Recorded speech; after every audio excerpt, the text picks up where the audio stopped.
Buenos días, buenas tardes, buenas noches. Estamos de regreso en el Zoom polaco.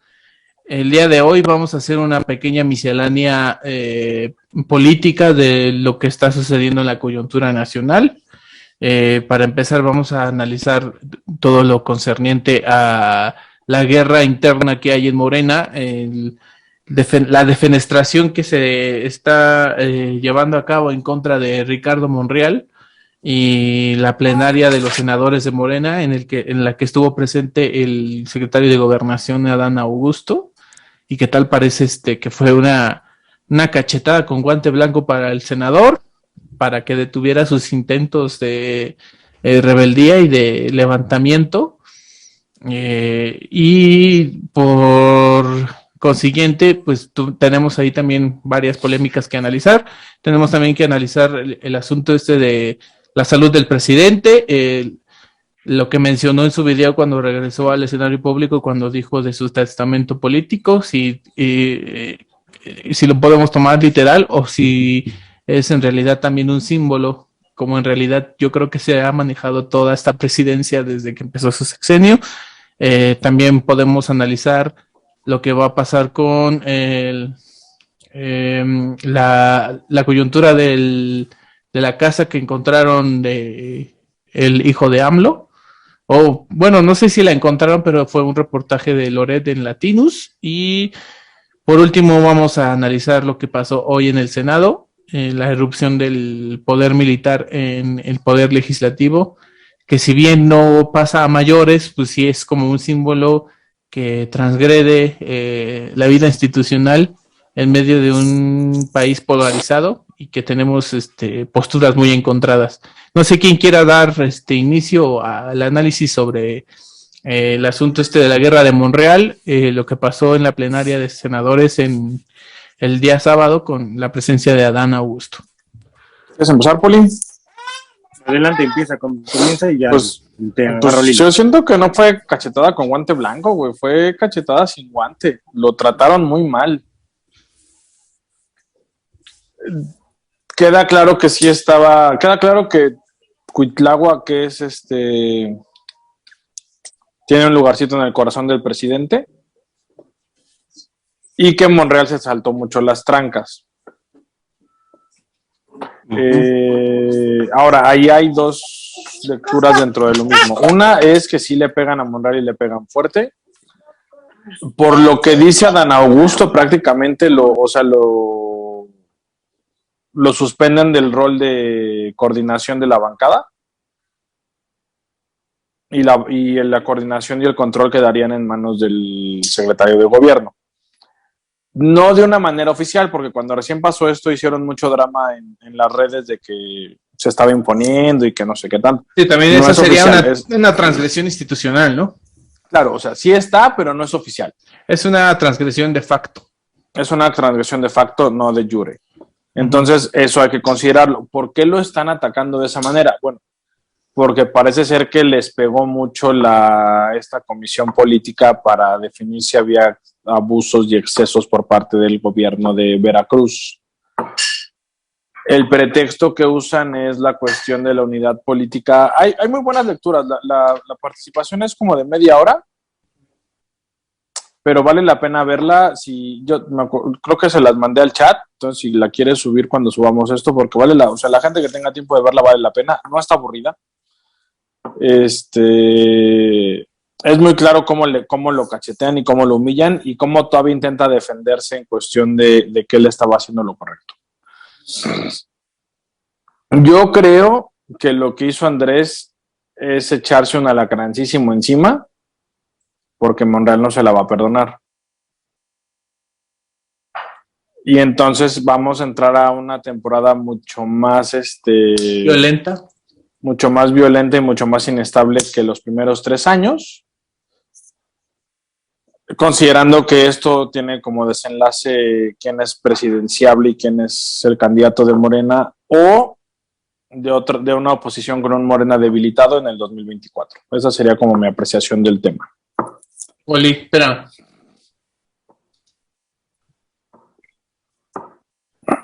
Rehabilitado.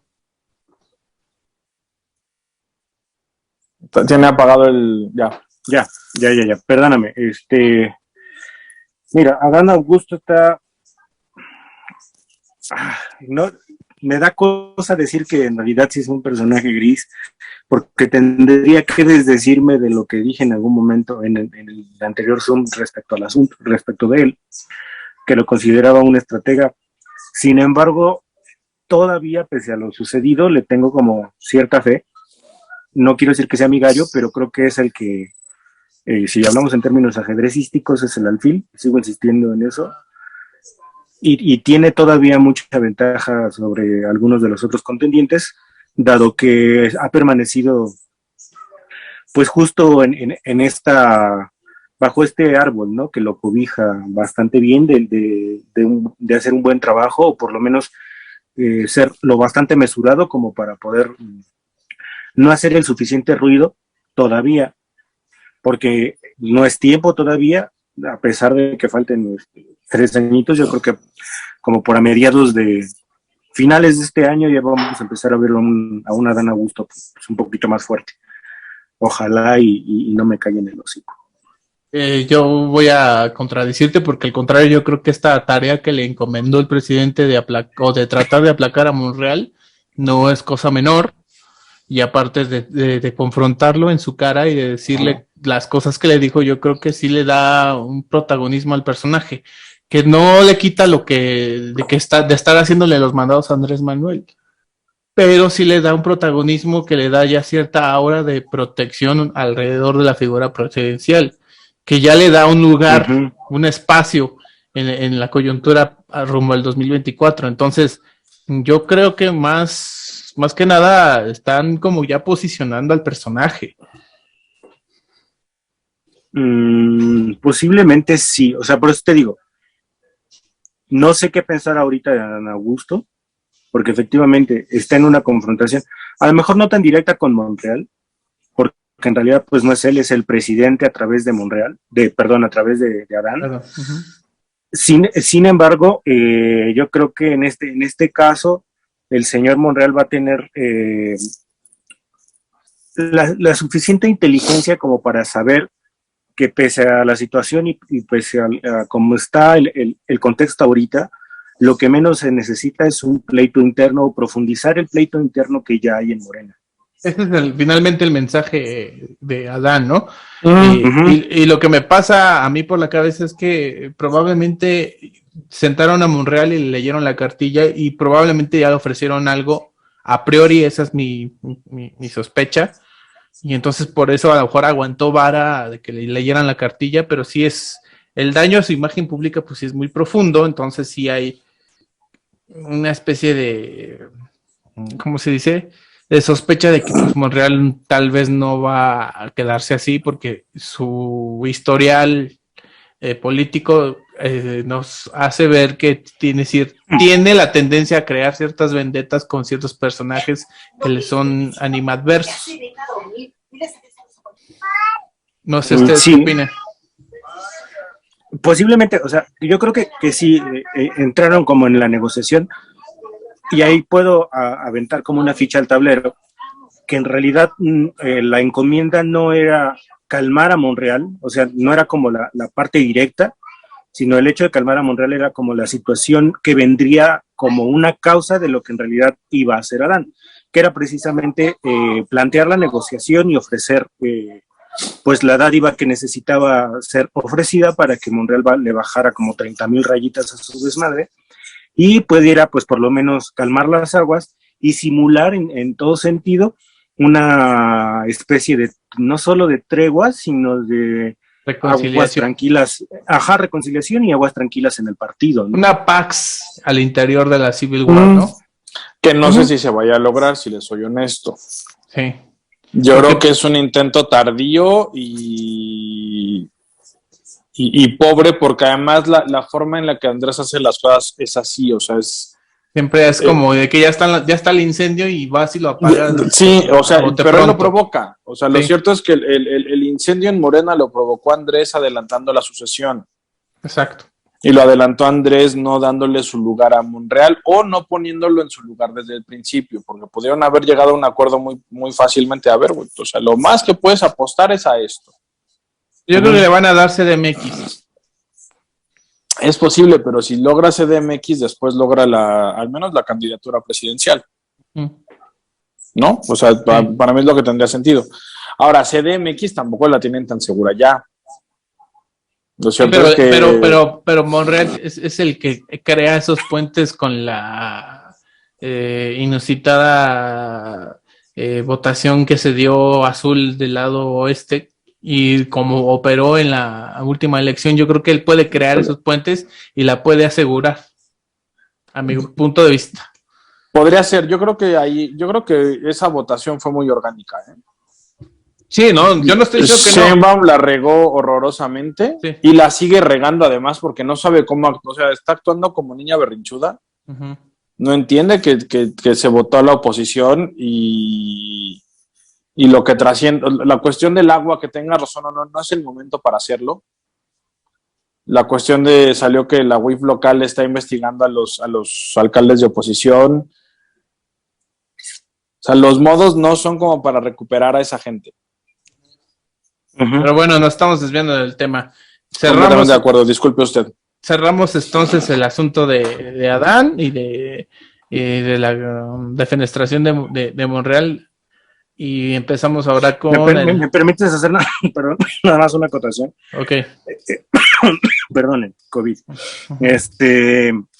Yo creo que en ese sentido, lo que le ofrecieron a Monreal sí fue a la Ciudad de México, porque pese a que precisamente no hay como una clara fuerza ya muy marcada de Morena en la Ciudad de México, precisamente por eso Monreal es como la parte que tiene que venir como a coadyuvar y a como a soltar ese descontento. Eso es lo que yo lo veo. Exactamente. Yo lo veo. Y darle como otra cara a Morena en la Ciudad de México, ¿no? sin pegarle a Claudia, porque también hay que tener en cuenta que Claudia todavía sí es útil en ese sentido. Todavía no me la van a tronar, pero ya, listo. Ok, entonces seguimos ahora con el asunto de... a ver, recuérdenme ustedes qué seguía. Pues tenemos la casa, tenemos la cuestión del testamento y la salud presidencial. El testamento y la salud presidencial, ¿no? Testamento político y la salud presidencial, el asunto de que el presidente estuvo hospitalizado hace 15 días. Sí, lo cual de hecho ya ahorita salió, no me acuerdo si fue en el Universal o en el Reforma, uh-huh, una nota corta donde decían que de hecho sí, o sea, no fue una cuestión de rutina, se puso mal, uh-huh, y lo llevaron al hospital militar porque tenía una arteria tapada. Uh-huh. No ha trascendido en otros medios, pero esa yo la vi en alguna, creo que fue del Universal, la puedo buscar en el Twitter. Uh-huh. Lo cual le agrega un punto. Si bien hay una discusión sobre el derecho a la privacidad de los líderes políticos, creo que esa privacidad no está más allá de la seguridad nacional, de la seguridad nacional y de la gobernabilidad. Entonces, si Andrés está mal, es un asunto de seguridad nacional. Es un asunto de seguridad nacional, pero también es un asunto público. Uh-huh. ¿No? Sí. Y más porque no solo porque es el presidente, sino porque él lo hace público y porque él es el eje que mantiene funcionando en este momento este país. Entonces, si él le pasa algo de emergencia, estamos en un problema enorme. Entonces, sí sería mejor saber cómo está, al menos para poder decirle, sabe que deje de hacer estupideces y cuídese. Tenemos también aquí el riesgo de que tenemos un dicho por él que genera mucha perspicacia y que genera mucha controversia con el asunto del testamento político. Mira, ¿qué te parece que Poli y tú nos dicen qué opinan de la cuestión de salud y entramos al testamento? Porque creo que si bien hay un absurdo, la lectura que se dio inicialmente es bastante equivocada. Sí, estoy de acuerdo. Mira, en realidad yo no tengo como mucho que decir respecto al asunto de la salud del presidente, salvo lo que ya acotaste. Efectivamente, yo creo que el dilema aquí es la cuestión de la secrecía de la salud del mandatario con el derecho a la información sobre la salud del mandatario, ¿no? Es decir, como ciudadanos creo que tenemos no solamente el derecho, sino el deber incluso de exigir bajo qué condiciones nuestro gobernante está haciendo eso, gobernando, ¿no? Porque además constitucionalmente, pues, deduzco que se tiene que tener una buena salud como para poder ostentar el cargo. De ahí el hecho de que se contemplen artículos donde el presidente o el ejecutivo puede estar ausente por algún tiempo o de manera permanente con los debidos procesos para poder designar al interino. Si mal no recuerdo, es cuando, en este caso sí sería el interino, porque si son 2 años, o sea, si fuese, suponiendo en el hipotético caso de que el presidente faltara en su segundo año de mandato, sí se convocaría elecciones, pero ya estamos en el tercero, entonces el Senado, perdón, el Congreso es quien designa en este caso. Lo cual nos lleva al testamento político, ahora sí, ¿no? Y que sería el mismo resultado en caso de una ratificación, revocación negativa, ¿no? Uh-huh. O sea, lo cual también en algún momento se tendría que pensar mejor porque el resultado sería, o sea, no tendrías a la cabeza, pero tendrías el cuerpo de la serpiente. Entonces, ahora sí, si quieren, pero vámonos al testamento. ¿Quién empieza?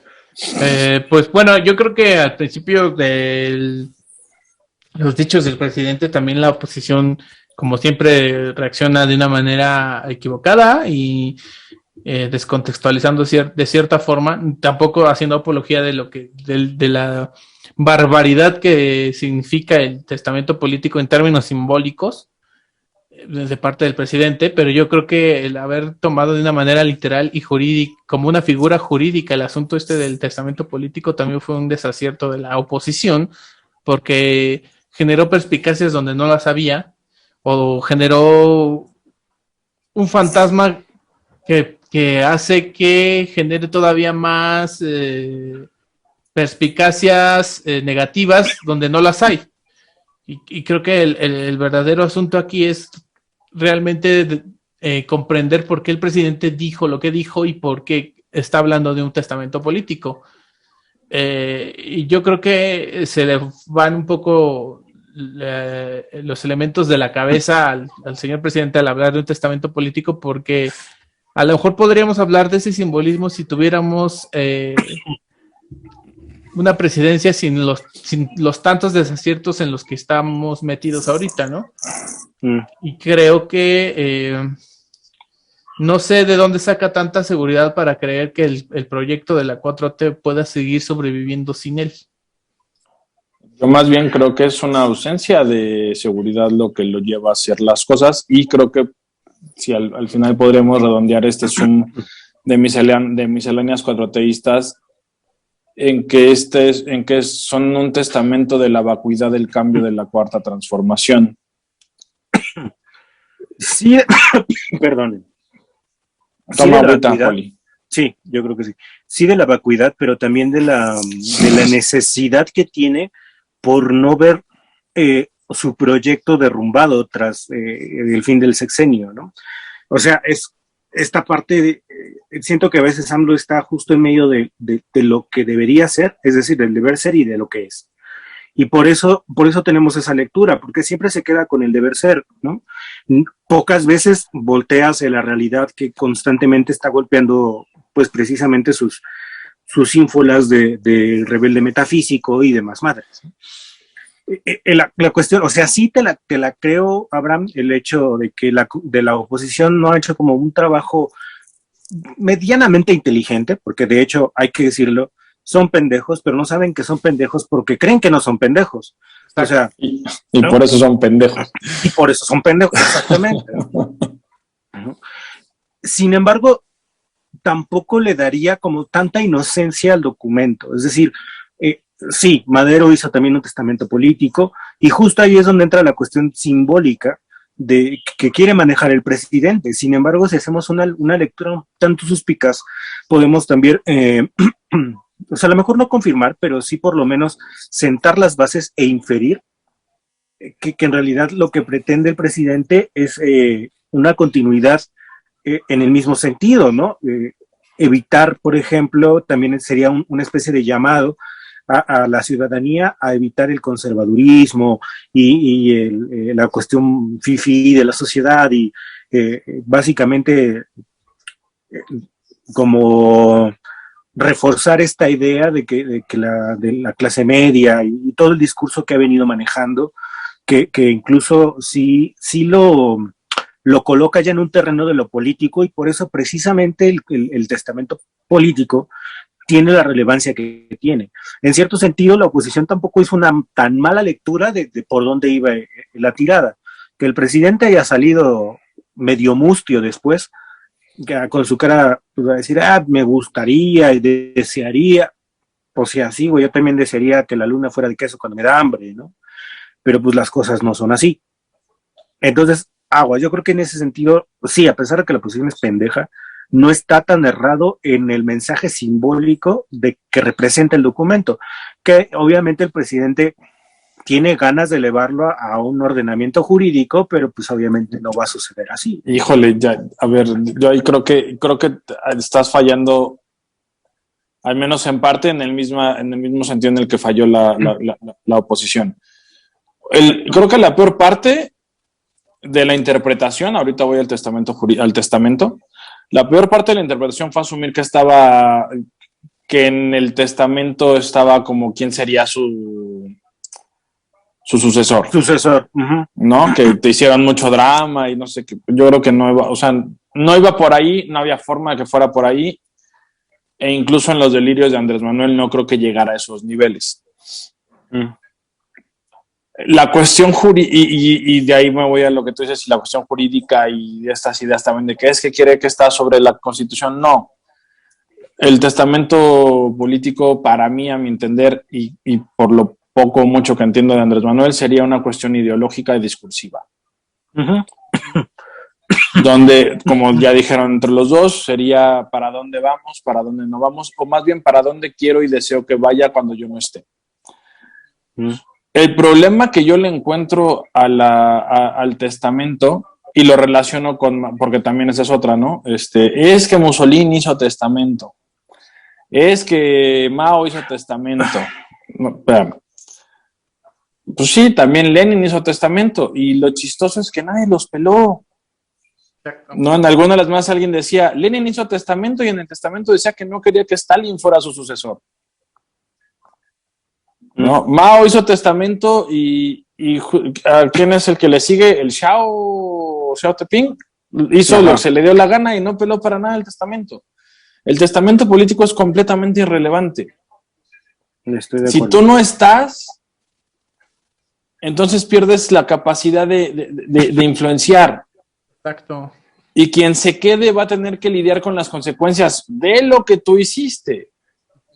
Entonces, lo que diga Andrés Manuel en un testamento político es completamente irrelevante y terriblemente pretencioso, porque lo hace, yo creo que lo hace uno porque se siente desesperado, de eso ya lo habíamos hablado, la cuarta transformación no va por donde él quiere, y por más que él viva en su burbuja sabe que la cuarta transformación no va por donde él quiere, y la otra es que no es sustentable. El administrador que llegue después va a tener que meterle dinero a la administración pública porque, o sea, lleva 3 años completamente ahorcada. Está muriendo de asfixia, nada más que no se puede morir. Entonces necesitas meterle dinero a la administración pública. Vas a tener que replantearte los programas sociales porque es una merma de dinero que no te da resultados. Porque se enfocaron mucho, pero los programas no funcionan. Y vas a tener que reacomodarlos. Yo creo que nos vamos a quedar únicamente con la de adultos mayores, que nadie va a tocar. Y todo lo demás se va a tener que reconfigurar. Así sea Noroña el siguiente presidente. Sí, porque nadie va a tener la capacidad de mantener amansada y apaciguada a la población, como lo está haciendo Andrés Manuel. Ese poder mágico musical se termina con él. Y todos los demás van a tener que enfrentar una realidad distinta. Es que yo creo que justo por eso ahí es donde tiene relevancia el testamento político. Es decir, sí tiene razón en cuanto a la idea de de que es una tontería el hecho de subirlo a nivel jurídico, a nivel de norma. Sin embargo, ahí es donde precisamente lo que acabas de mencionar, donde tiene fuerza en realidad el testamento político. Es como el padre que se va, pero que mantiene su presencia histórica, ¿no? Como guía, su luz en el norte, ¿no? O sea, sí, yo ya no voy a estar, sin embargo, recuérdenme, hijos míos, yo siempre voy a estar con ustedes, ¿no? A pesar de que no esté físicamente, voy a estar en sus almas, en sus corazones y en sus becas, ¿no?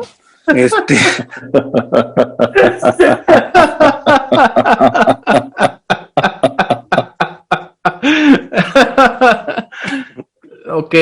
¿no? Recuérdenme, así literal, ¿no? Recuérdenme cuando se gasten sus 800 pesitos en las caguamas para invitarle a los cuates, ¿no? Es eso, precisamente ahí donde toma relevancia el testamento político. Es decir, no es tanto como una situación de yo, sí, o sea, sí quisiera que fuera por acá, pero yo considero que es más el asunto de cuando no esté, voy a estar, ¿no? O sea, su padre no se va, ¿no? Pues, entonces me parece un asunto como metafísico, como el asunto de cuando el Tata Cárdenas se fue y todos decían que extrañaban el reparto agrario y que extrañaban claro. el asunto de las nacionalizaciones trasnochadas y así, ¿no? Y es que él en realidad se considera como tal esa figura, ¿no? O sea, se considera así, de ese tamaño, ¿no? Sí, por supuesto, y una parte muy en su ser, considera, por ahí vi incluso un meme, y te aseguro que el que seguro piensa de esa forma, decía, solamente nacen cada 100 años, estaba Hidalgo, me parece, o Morelos, Martí y él, ¿no? Entonces dices, a ver, aguántame. Y precisamente por eso, yo creo que en ese sentido, el presidente sí se siente de esa talla, ¿no? Hay una especie de megalomanía en su actuar y en su discurso, que no se da cuenta precisamente que no es más que un simple hombre al que le están sacando sus trapitos al sol con su hijo, ¿no? Y pese a que salga Tolini a decir, es que, ay, pobrecito, el PRI tenía, pintaba las casas más bonito, ¿no? O cositas así, ¿no? O sea, le están sacando sus trapitos y la realidad le está dando como el meme de Trump que decía, yes, but the priest stole more. Ándale, exactamente. Entonces, es como que, yo creo que el presidente no se ha percatado de la figura tan pequeña que en ocasiones es. Que quiere ser un grande, sí, yo no le quito los méritos, insisto.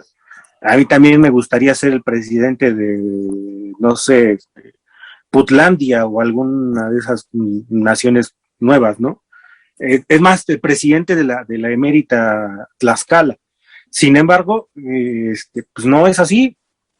Y tan se considera el rebelde metafísico que te aseguro que en el momento en el que termine su sexenio va a decir algo como, fue duro, pero lo logramos. Y cerramos con esto el asunto de la... Es el fin de la historia. Déjame decir una cosa del testamento rápido. El testamento de Andrés y su gran tragedia van a ser que pudo ser el mejor presidente de México y va a terminar siendo uno de los peores que hemos tenido en la historia. Estoy de acuerdo. Uh-huh. Okay. Ahora sí, ¿a dónde nos vamos? Y no por la persona, sino por la ineficiencia y por la ineficacia y por la lentitud en el actuar y en el gobernar, nada más. Sí, pero sí es la persona, ¿eh? O sea, yo ahí sí ya no estoy, yo ahí sí es él. Bueno, entonces ahora vamos al asunto de la casa en Houston y la suspicacia del tráfico de influencias a través del hijo del presidente con la señora, dice el señor presidente. Sí, bastante machirulo nuestro presidente, ¿eh? Sí. ¿Quién empieza? Pues no sé tú o... Si quieres yo comienzo. Sí, okay. Dale. Bueno, digo, el muchacho tiene derecho a tener una vivienda digna de algunos millones de dólares, ¿no? O sea, también nosotros no hay que ser tan suspicaces ni golpistas, ni mucho menos aspiracionistas, ¿no? En algún momento el presidente lo dijo, hay que alejarse de los lujos.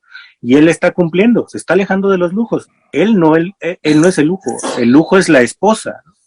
O sea, porque efectivamente, mira, que vivir desempleado durante un ratote y tener, o sea, básicamente estamos ante un Elías Ayub Obrador. O sea, o como un Juan González, nieto, ¿no?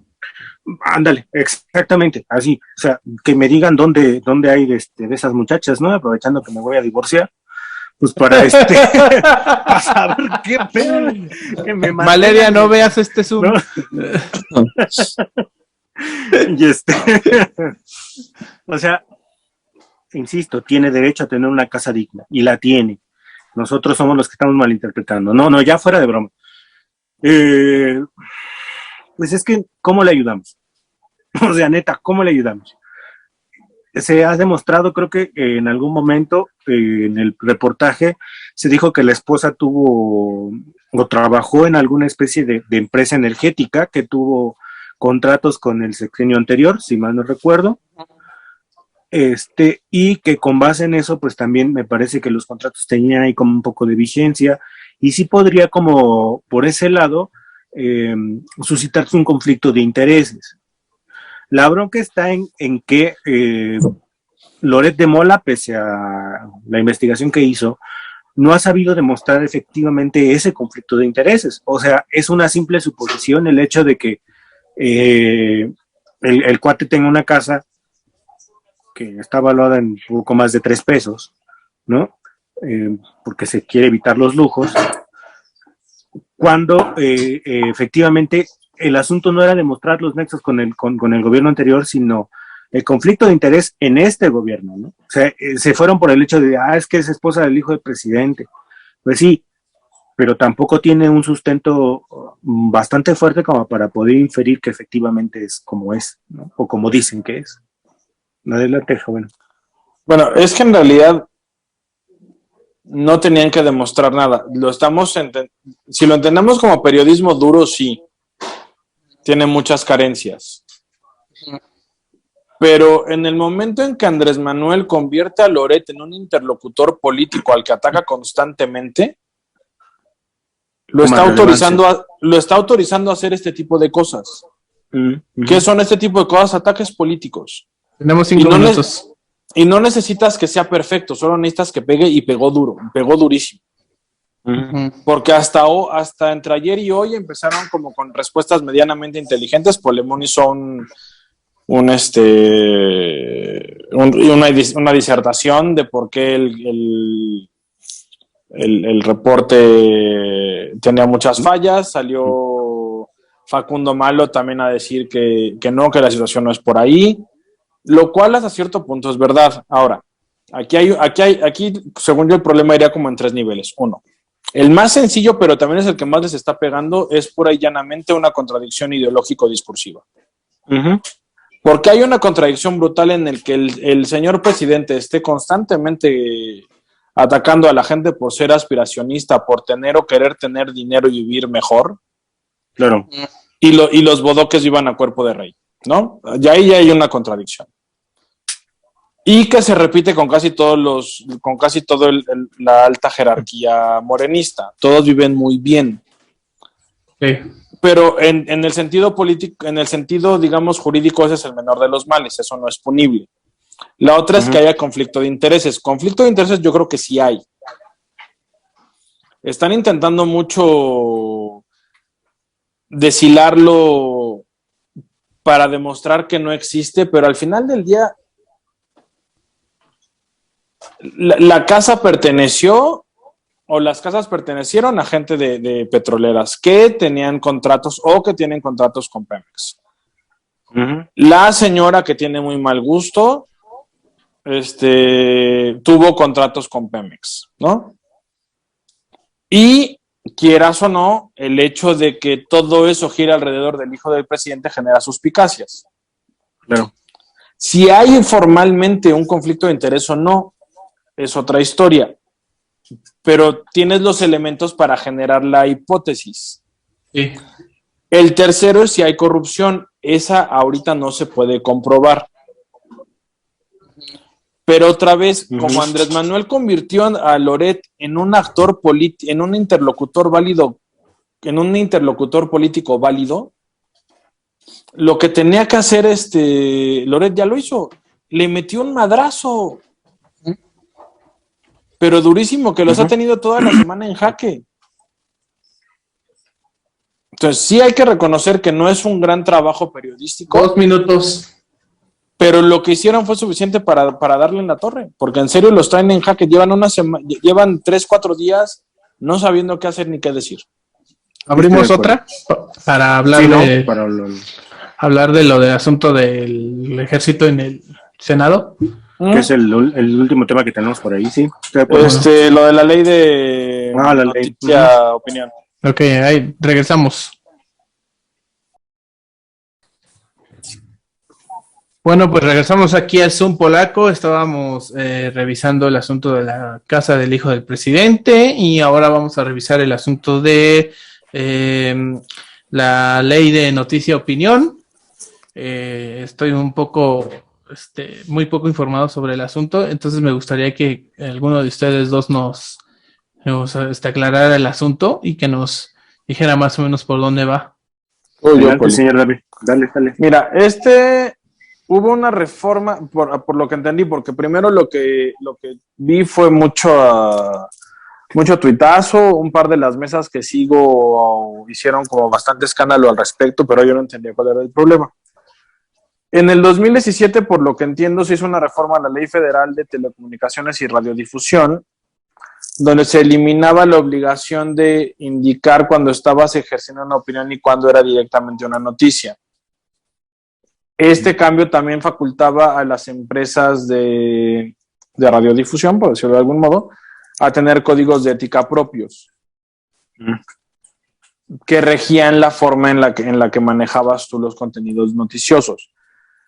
Esta contrarreforma, digamos, viene a raíz de un amparo que mete el Centro de Litigio Estratégico para la Defensa de los Derechos Humanos, y que lo que plantea es que había una violación de los derechos al no explicarle a la gente cuándo estabas opinando y cuándo estabas refiriendo una noticia directamente. ¿Hasta ahí se entiende? Sí. Esto tendríamos que remontar, porque yo creo que tenía incluso antes del 2017 no se usaba esto, tendríamos que remontarnos como a los 90s, inicios de los 2000, donde tenían que ser muy claros en cuál era la noticia y cuál era la parte en la que ya el presentador daba su opinión. Yo no sé si es un mal principio para seguir. A mí me parece que en esencia es un buen principio para seguir, considerando lo mucho que se manipula la información de hace unos 6-7 años para acá. El problema que le encuentro es que cuando esto ocurre en una administración que un día sí y otro también te tergiversa la verdad o te inventa cosas de manera flagrante, suena como ataque. Aun si no lo es, suena ataque. Porque ¿quién le va a aplicar la ley al señor presidente? A Vilchis, que es la que se encarga de quién es quién en las mentiras, a todo su equipo de opinólogos de comunicación que también se encargan constantemente de estar tergiversando las cosas. Ahí es donde yo encuentro el problema con esta noción. No necesariamente que exista esa ley y exista esa obligación de división.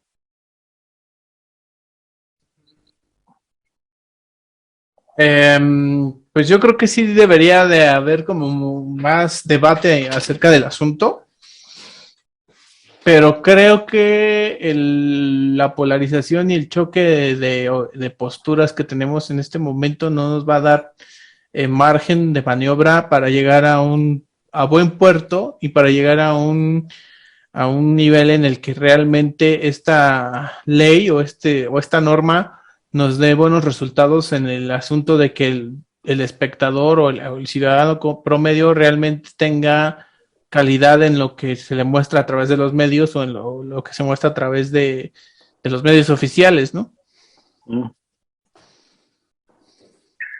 Es que, bueno, por un lado, es un tema complicado, porque va muy ligado con la cuestión de la libertad de expresión.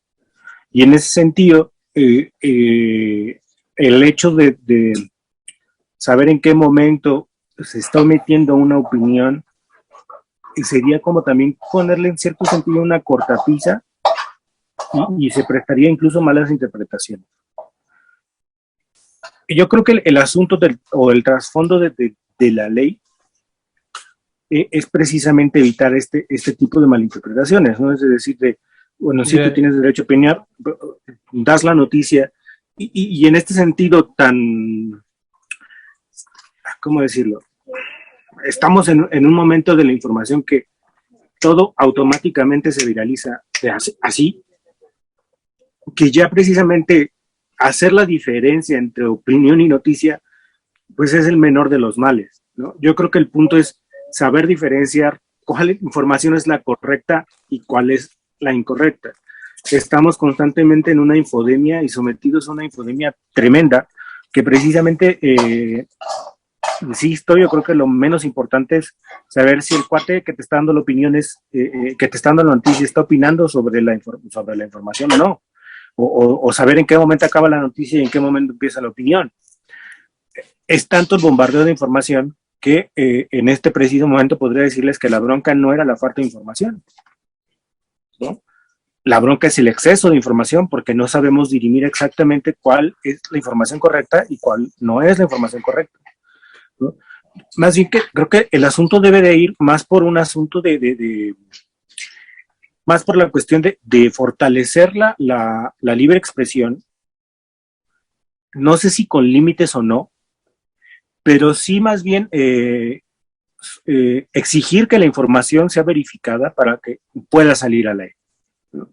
Y evitar situaciones como las que hemos venido observando últimamente, de que periódicos te ponen fake news y dices, güey, pues o sea, se supone que tienes que verificar tus fuentes antes de publicar. Como la fake news del sábado, ¿no? De el papá de Loret. Exactamente, ¿no? Ándale. La publicó un diario de Yucatán. De Yucatán, ajá. Sí, sí. Ajá.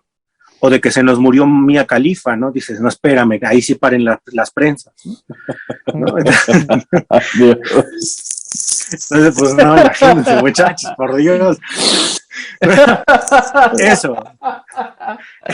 Te van a funar las feministas, amigo. Es tanta la preocupación por sacar la nota primero y por tener la exclusividad primero, que se ha dejado de lado la revisión de las fuentes y por eso precisamente tenemos información que tenemos, la información que tenemos, ¿no? Eso y también que ya la noticia no es tan buen negocio. Exacto. También, lo cierto es que los periódicos, o sea, los procesos de revisión y de edición que tenían los periódicos hace 15 años, ahorita no son sustentables ni por tiempo ni por ingreso. No, o sea, ese es uno de los problemas que yo he leído bastante que genera conflictos en cuanto a la veracidad de la información. Sí. Ahora, sí, yo insisto en el otro punto, porque esto se ha repetido en varios lugares, en España, en Estados Unidos. Cuando hay un interés político en manipular la verdad, ¿quién decide que es verídico? Sí, es un problema que tenemos ahorita claramente y se ve todos los... y se ve cuando hace lo de la porquería el linchamiento mediático de periodistas los miércoles, ¿no?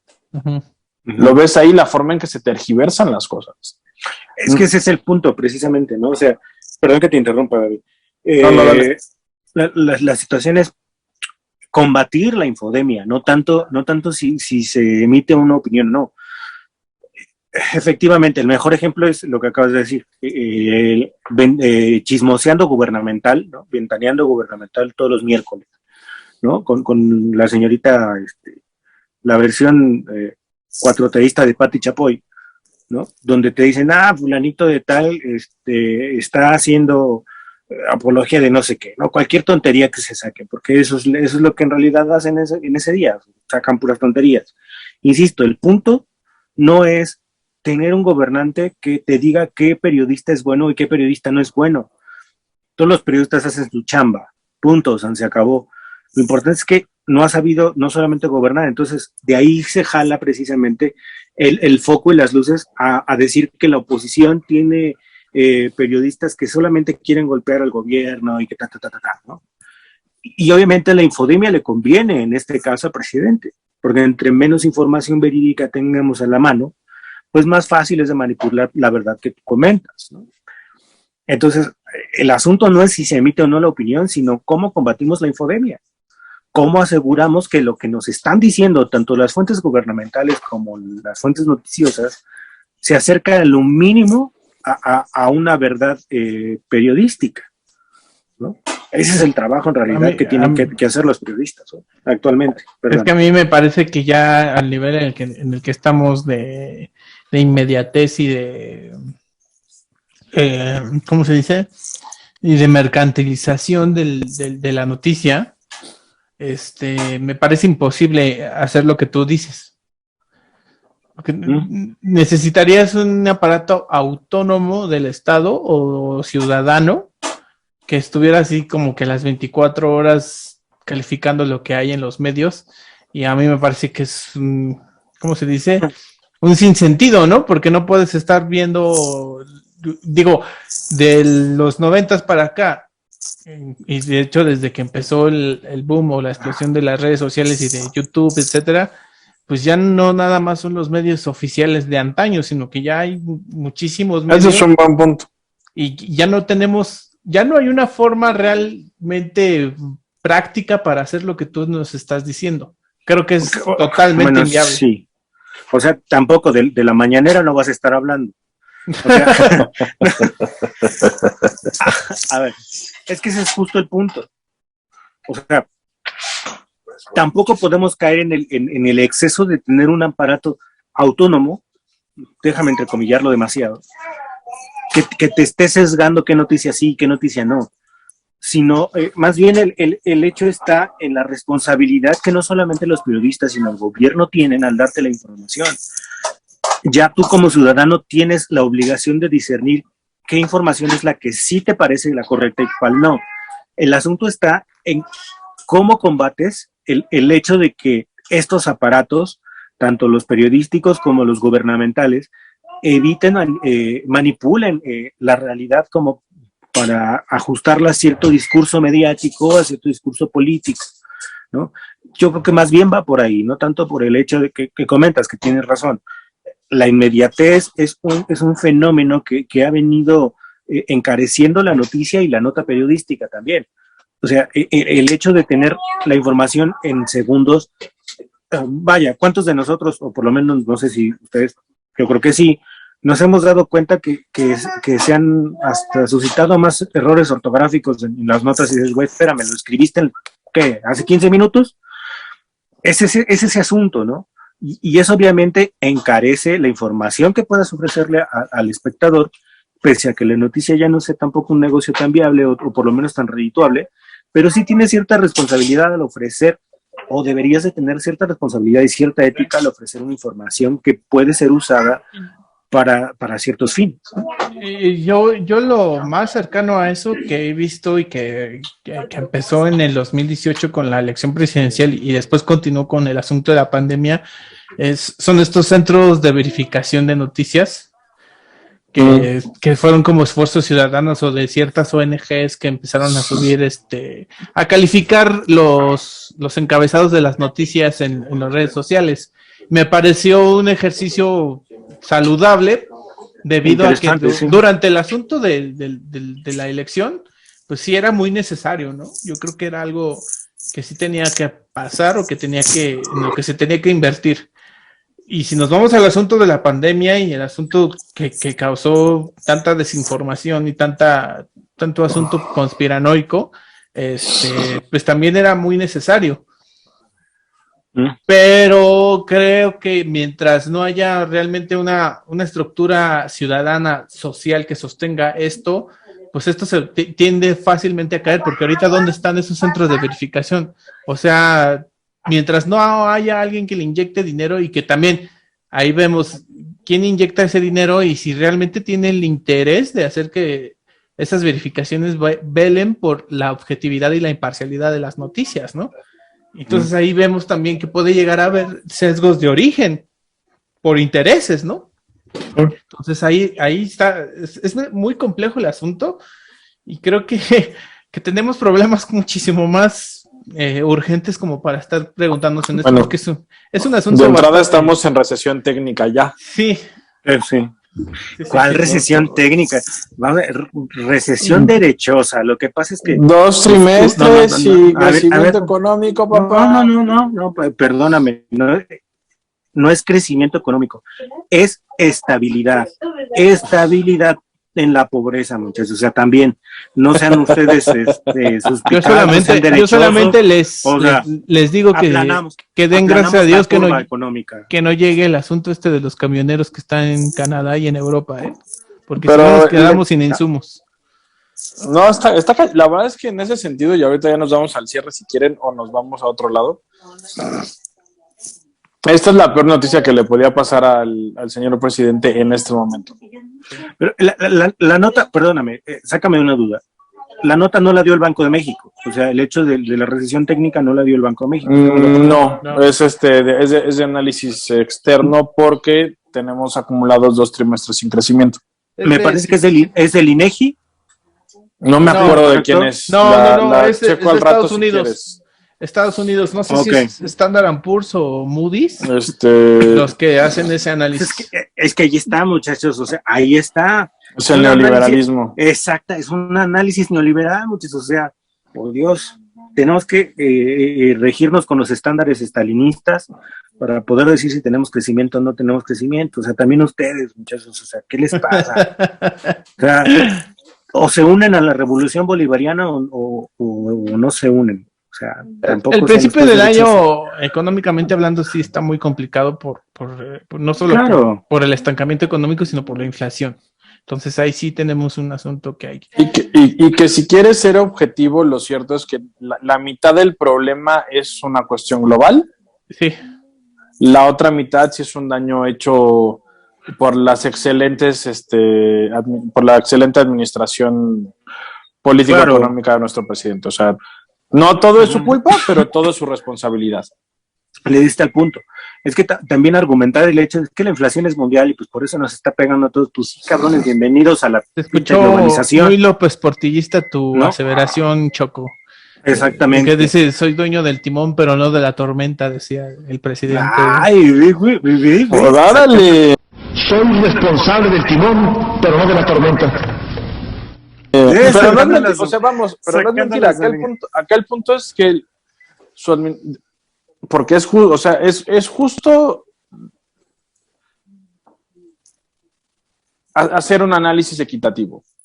No todo es culpa de esta administración. Hay una cuestión global, también a Estados Unidos se le está viendo bien difícil. Claro. Pero la responsabilidad es suya. Perdón, estoy de acuerdo. Sí, o sea, sí. Sin embargo, tienes razón, o sea, no podemos achacarle toda la responsabilidad al presidente, porque es una cuestión global derivado de la pandemia y de la poca recuperación que la misma pandemia ha venido dando con las diferentes variantes y los diferentes picos pandémicos que hemos tenido, ¿no? Nos viene dando una recuperación a medias. Exactamente, ¿no? O sea, por eso te digo, no es que no haya crecimiento, hay como estabilidad dentro del escenario más catastrófico que pudiste haber tenido pese a la pandemia y pese a algunas otras situaciones, ¿no? Y no es que esté yo a favor de la 4T, porque claramente hay un... porque está sonando como, o sea, parece que ya... Chinga madre, güey, o sea, ahora sí, como diría cierto filósofo, yo soy dueño del Titanic, no del iceberg. O sea,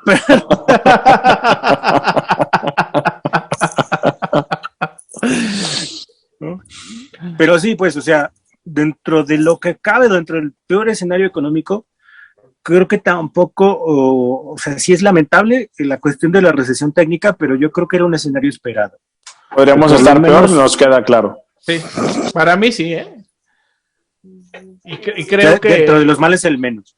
Y yo creo que, digo, yo no quisiera tampoco verme pro cuatroteísta, pero creo que el haber abstenido de endeudarse para dar apoyos para mantener a flote el barco de ciertas empresas, pues ahorita creo que nos da cierto oxígeno porque esa vorágine de deuda que adquirieron los países para tratar de subrogar todo su empresariado y su actividad económica durante la pandemia de los países de primer mundo, creo que les va a explotar en la cara este año bastante feo. Híjole, yo siento que se están viendo bien neoliberales, mis chavos. Pero también hay que ver qué tanta responsabilidad de la aparente o la perenne estabilidad económica es causa de las políticas del gobierno y qué tanta es de los esfuerzos de la empresa privada, ¿no? Por mantener a flote una economía, por mantener a flote también sus ganancias, porque al final de cuentas es eso. O sea, pese a todo hay que seguir ganando lana y ver cómo le hacemos, ¿no? Bueno, yo acá creo que sí hay que hacer como el análisis y la división justa en cuanto a ese término. Bueno, acá estamos jodidos por todos lados, porque ni la administración de Andrés Manuel ha hecho gran cosa por mantener el barco a flote, y los empresarios, al menos el alto empresariado, lo que quiere es que el barco se hunda lo suficiente para que votemos por alguien más en el 2024, porque lo cierto es que la inversión privada nacional está en cero, si no me equivoco. Sí. O sea, lo que ha habido, y no es tanta, según yo, pero sí hay, es inversión extranjera. Inversión privada nacional no hay. ¿Por qué? Porque están esperando, o sea, el cambio de timón. Están jugando el chicotazo ideológico. Los dos. Están esperando el chicotazo ideológico. Sí. Entonces, por ahí están, pero los que estamos jodidos somos nosotros. Sí, porque no tenemos forma de evadir el madrazo económico que estamos. Exactamente, o sea, a ellos les vale madre, se van a Houston, se van a Los Ángeles y lo pasan bien, o se van a la casa de la nuera y no les pasa nada, pero los que estamos jodidos somos nosotros. En esta se van a Houston a vender chocolates, ¿no? Sí. En este juego de asfixia erótica que trae la administración pejista con el empresariado nacional, estamos bien jodidos. Pero bueno, díganos usted, señor. Pues no sé si quieren tocar el asunto de los militares, pues lo que pasó en el Senado. Pues es rápido, ¿no? Porque no hay mucha información. ¿Quieres empezar, Poli, tú, Abraham, o empiezo yo? Pues si quieres yo empiezo. Vale. Yo creo que más que nada es una cuestión también simbólica. Volvemos al punto. Yo también lo veo así. Este gobierno se ha caracterizado precisamente por ser timorato en ciertos sentidos y sobre todo por mostrar una cara y en los hechos hacer otra cosa, ¿no? Y jugar mucho a la cosa del hecho y el símbolo. Porque al final de cuentas el símbolo tiene que alimentar al símbolo. En ese sentido es también yo creo que una especie de ¿cómo decirlo? De golpeteo en la mesa por parte de lo que en cierto sentido podríamos venir o decir que veníamos vislumbrando desde un punto de vista de anteriormente en otros Zooms. Quiero decir, de un cuerpo castrense también un tanto harto, y ahí es donde podría entrar también el simbolismo de entrar en una sesión del Senado con el antecedente de que sacaron a los periodistas primero y después les dijeron, no, pues saben que siempre sí regresen, y luego entran los militares y se ponen a tocar el himno nacional. Es como, espérate, güey, ¿qué está pasando aquí? ¿No? O sea, sí. Pues nada más fue para inaugurar el acto. Pues sí, mano, consíguete un mariachi, no sé, ¿no? Sí. El niño de el niño de Movimiento Ciudadano, del Movimiento Naranja, lo que tú quieras. O sea, ahora el asunto hay que ver quién está detrás de este movimiento, ¿no?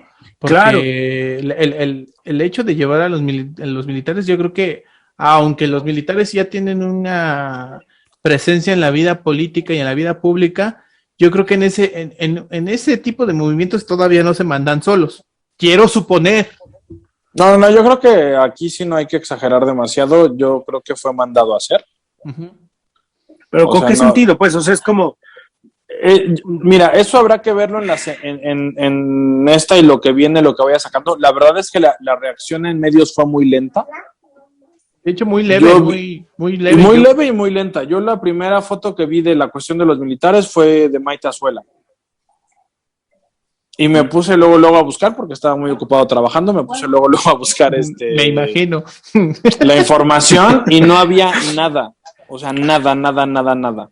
Jefe, Yo creo que no fueron- veas el Zoom. Yo creo que fueron mesurados al Y- momento de espérame. dar la nota y de manejarlo. Y fue hasta después que Infobay fueron los primeros y hasta el momento fueron los únicos que yo vi que que explicaban qué pasaba. Después Atolini fue el que puso, es que nada más fueron a cantar las mañanitas. Y ahí es donde entramos al punto que ustedes dos decían. ¿Para qué metes a la banda del ejército al Senado a la inauguración de las sesiones sesión. ordinarias? O sea, ¿cuál es la lógica? Ahí hay un mensaje oculto. Sí. Además, si mal no recuerdo, muy mal o si no gusto. me equivoco, claro, o si no me equivoco, por protocolo no se toca el himno nacional para inaugurar las sesiones ordinarias, simplemente el presidente de mesa se declaró inaugurada la mesa. Hasta donde yo sé, entonces sí habría que ver si valdría la pena enterarse. Y de hecho yo le hice la pregunta ahí en el Twitter a Tolini, que no me va a pelar porque había como 20,000 mentadas de madre. No, A lo mejor sí te pela porque tú no se lamentaste, ¿o sí? de que sería importante saber quién decidió y por qué decidió hacerlo. ¿Mm? Porque es una ruptura de la normatividad Institucional. institucional, además en un ambiente crispado, en un ambiente polarizado y en un país a donde ya se te está acusando de que lo estás militarizando. O sea, o eres bruto o estás mandando un mensaje. O eres bruto y estás mandando un mensaje. Yo ¿No? creo que la Aquí última. aquí estamos en el nivel de la especulación, pero sí ocurrió algo y sí es importante saber qué pasó. Esto lo hilamos con que quisieron sacar a la prensa. No sé si fue antes o después, eso lo aclaro, Fue antes. no lo sé. Fue antes. Primero Quisieron lo sacaron sacar- a ellos y Ah, ok. después los volvieron a meter y ya fue cuando entró el Quisieron el sacar, ejército. que yo creo que a lo mejor los querían sacar para que no para que no vieran a los militares, porque además militares con las caras, o sea, hay demasiado ahí, militares con las caras cubiertas, a ver, espérame. Y bueno, se juntan las dos, algo pasó. A mí lo que me sigue sorprendiendo es dónde está la maldita oposición. pues, peleándose con Anaya. O sea, este punto, ¿sabes cómo lo puedes explotar? Por Porque supuesto. las fotos, no sé si vieron las fotos son muy poderosas. Ujú. O sea, las fotos de tener ahí a los soldados en el Senado son muy poderosas. ¿Dónde está la oposición para explotar esta situación? Ni Lili Telles dijo nada. Ajá. Entonces, o sea, ya a mí sí me tienen en shock. O están todos muy conscientes que quien quede necesita el ejército, o están tan fuera de lugar que no saben qué demonios hacer. O que no Pero tienen, no tienen ni idea del simbolismo o de la carga institucional que significa esto, ¿no? Claro, o sea, bueno, no. O ya viéndome, híjole, como demasiado, perdóname, Abraham, sé que estoy usurpando tus funciones, pero viéndome demasiado conspiranoico, hay que también pensar en el hecho de que posiblemente los militares hayan actuado por iniciativa propia. Yo ahí tendría mucho cuidado, ¿eh? También tendría mucho cuidado, pero yo lo que veo también es un mensaje de amedrentamiento, quizás, como de decir, tengo a ellos de mi lado y la reforma eléctrica va porque va, algo así. Mira, aun si no es el hecho que hayan dado ese paso, Ujú. abre la puerta para un chorro de especulaciones innecesarias y peligrosas. Es que ese es el punto. Al final, yo creo que por ahí va la cuestión, ¿no? Uno, ¿era innecesaria la presencia de los militares en la inauguración del inicio de sesión? Completamente. Sí. O sea, insisto, pudieron haberse incluso hasta contratado al señor que toca el sax afuera sobre reforma, ¿no? Sin broncas. Y hasta le daban una buena lana. Y quedaba mejor. Y queda mejor, exactamente. Dos, ¿por qué jodidos sacaron a los periodistas y después así como que no, siempre sí, métanse, ¿no? Eso te genera ciertas suspicacias. El mensaje que estás mandando tampoco es demasiado claro, ¿no? O sea, estamos hablando de no solamente de una tribuna importante, de la misma división de poderes, Exactamente. ¿no? O sea, y también del equilibrio que deben guardar esos poderes. Y el hecho de que una parte del Estado, que en cierto sentido es autónoma, que está encargada de la seguridad interna y externa, llegue de pronto al Senado a cantarte las mañanitas o tocarte el himno nacional nada más porque se les antojó, es como, espérame, no entiendo, o sea, el mensaje no es claro. Y eso efectivamente se presta a demasiadas especulaciones. Claro. Y al hecho de que no tenemos la información completa tampoco, ¿no? Y de que las razones que dieron y que publicó Infobae, pues también te suenan absurdas. Dices, güey, o sea, el himno nacional. Mira, yo creo que si la oposición sirve de algo, y si la oposición mediática sirve de algo, se van a enfocar a desentrañar este asunto. Híjole, los quieres mucho. No, yo por eso lo puse con un sí condicional. Uh-huh. Porque yo no tengo demasiado inteligentes. O sea, no, porque ya sé que no sirven para nada y por eso vamos a tener otros 6 años de morenismo, pero sí sirven de algo, se van a encargar de enfocarse en los dos temas. El que hayan sacado a los periodistas y lo van a explotar hasta el cansancio, y en por qué metieron a la banda de guerra del ejército a cantar, a hacer un popurrí, ¿no? Porque ninguna de las dos tiene sentido. Era el popurrí de José José, de Juan Gabriel. Pero no es el lugar, ninguna de las dos tiene sentido. Exactamente. Si el Canelo no tenía por qué estar en el Senado, el ejército menos. O sea, a lo mejor era cumpleaños de la Lili Telles y por eso no dijo nada. A lo mejor, pero tío, o sea, aquí es una oportunidad perdida. Le llevaron, le llevaron el mariachi verde olivo. Van a ir por ti a tu casa, Poli, síguele de chingón. Pero bueno, o sea. Ya me está hablando Segov. Digo yo o sea, porque si no tiene sentido que nos metamos en especular innecesariamente, porque sería, o sea, sí es bueno que intentamos tener algún tipo de pistas. De pistas, ¿no? Entonces, sí yo creo que sí hay un mensaje. Yo estoy también de acuerdo, que yo creo que sí lo hay. No me queda claro cuál es el mensaje, pero creo que hay un mensaje. También creo que hay mucha torpeza política. Uh-huh. Creo que a los grupos que están defendiendo esto, porque es que nomás iban a echarse un par de rolas y se iban, están leyéndolo mal y les va a morder el trasero al rato. Pero otra vez, la oposición tiene que hacer algo. Y chance ya era Morsa y nosotros estamos especulando más. O sea, iban a aventar unas rolitas de los Beatles ahí. Es posible, no, o sea, es que sí, o sea, tenemos poca información y se presta, insisto, demasiadas especulaciones. Y de verdad, yo creo que todos los escenarios son posibles. Tan son posibles que sigo insistiendo en que uno de los escenarios también probables es precisamente eso, que el ejército se haya mandado solo. Yo o sea, no sí, lo descarto. Yo ahí sí esa la guardaría como muy para el final. Porque las implicaciones de eso serían muy, muy graves. Serían muy graves, pero creo que superarían a todos los actores políticos en este momento. Pues, porque, pero mal pedo, ¿eh? Pero, o sea, a tal nivel que tendríamos que dejar de hacerse un polaco y sí, güey, ya. En Estados Unidos. Sí, y refugiarnos en, no sé, en Timbuktu. Sí. Exacto. En Tlaxcala ya ven que no existe. Sí. Pues vámonos a Tlaxcala de Europa, ¿no? Porque si nos vamos a Ucrania, que estamos. Ya ve que las mujeres son muy guapas. Las eslavas son muy lindas. ¿Qué le hacen? Y nos van a hacer caso. O sea, somos color. Oye, si le hicieron caso al hijo del presidente. Sí. Yo cuando menos ahí tengo unas tierritas en las uñas, ya con eso.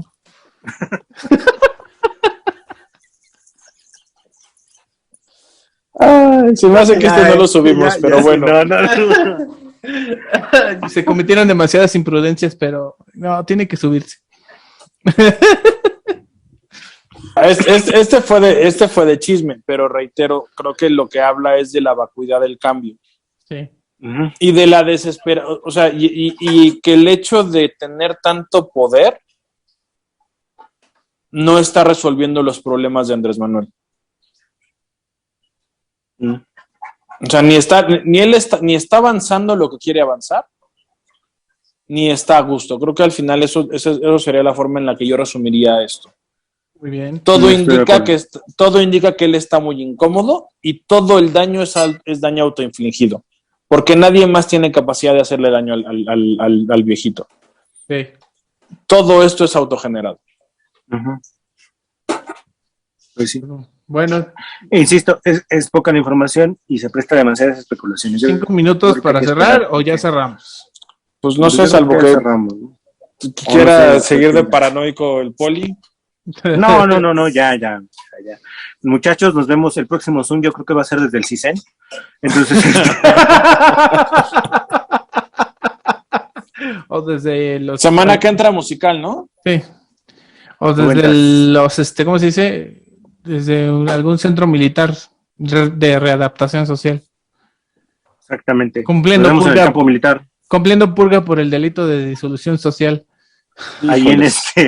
nos No vemos es lo ahí en único que nos observa- falta para este neoprismo. Sí, Nos vemos en observatorio, muchachos. sale. Adiós, muy- Sale. Bye.